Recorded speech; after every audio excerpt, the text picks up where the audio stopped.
n'avaawo nga bwe yazze nga n'ebintu byabirina.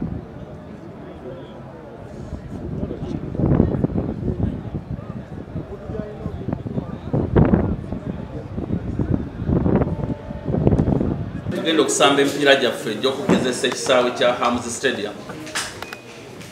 Ekisaawe kino tukiyita Hamzi Stadium ekisangibwa mu Nakivubo War Memorial Ground.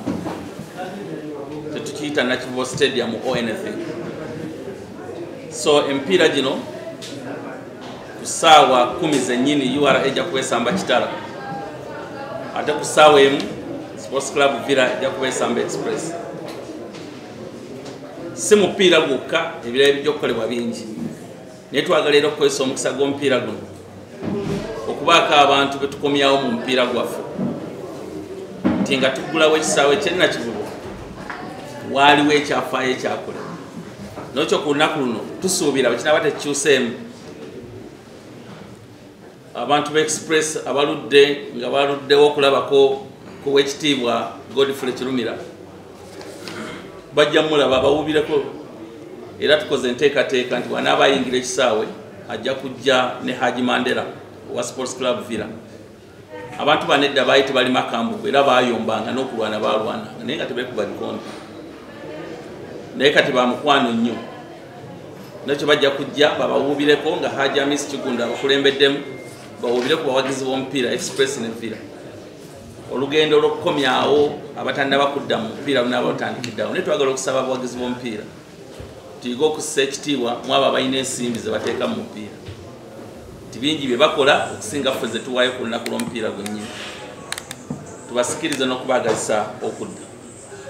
Tujja kuwa ebirabo abawanguzi. Naye omusambi anaasinga balina okusamba obulungi ajja okusalibwawo akakiiko kaffe ak'ekikugu akagenda okukulirwamu mwami Brian Miro Nsubuga. Bogo banaasalawo nti yasinze mu mupiira gwa URA n'ekitala ajja kuweebwa akakadde k'ensimbi kamu aweebwe ekirabo ekirala okuva mu Hams Enterprises ate era tumuteereko n'ekirabo ekirala okuva mu Simbaland kampuni eyo ey'omu ku abo batusuubiza ebirabo. Ne mu mupiira ogwokubiri era tujja kukola ekintu kyekimu. Ba coaches kiri mu tteeka bateeka okwogera eri ab'amawulire ng'omupiira guwedde.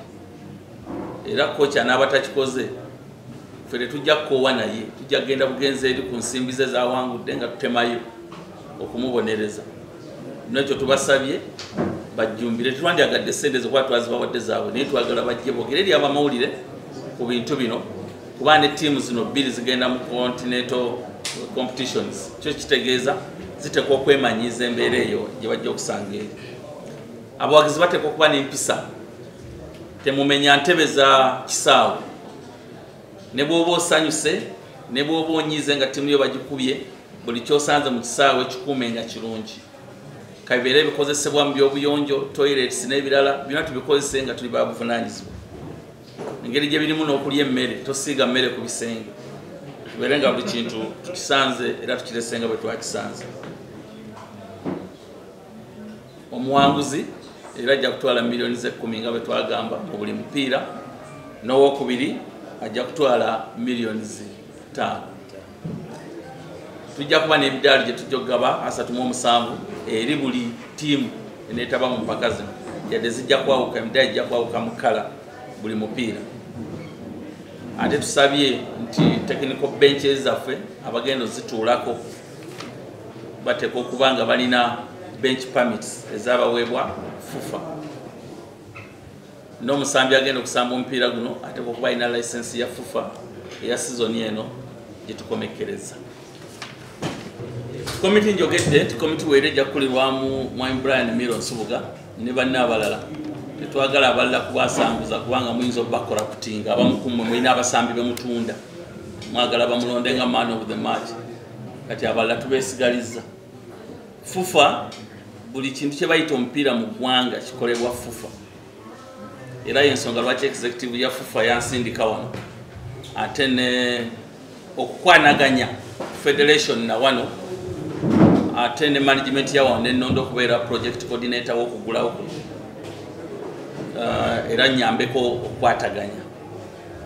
Nolwekyo omulimu gwaffe munene mu bino, tulina na bingi bye tukyusizaamu era mwami Kigundu tumwebaza nti ebimu bye twasanga tugenze tuwa amagezi ag'ekikugu. Naye olw'okuba zino test matches giba mipiira gya kisaawe era ekisaawe kitaddemu kinene nnyo, ebintu byonna ebisinga babikoze. Naye era nga FUFA naffe tulina ebyaffe bye tukoze bye tutajja kweyogerako, naye tetuyinza kwenkana ate nannyini kisaawe kubanga yakoze kinene nnyo.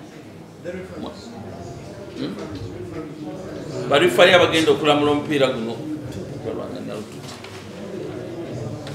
abagenda okulamula omupiira guno, omupiira ogusooka wakati wa URA ne Kitara kujja kulamulwa Nabadda Shamira. First official ajja kuba Nasolo Elizabeth, assistant referee asooka Nasolo Elizabeth, owokubiri Mutonyi Jane, fourth official ajja kuba Mulungi Diana.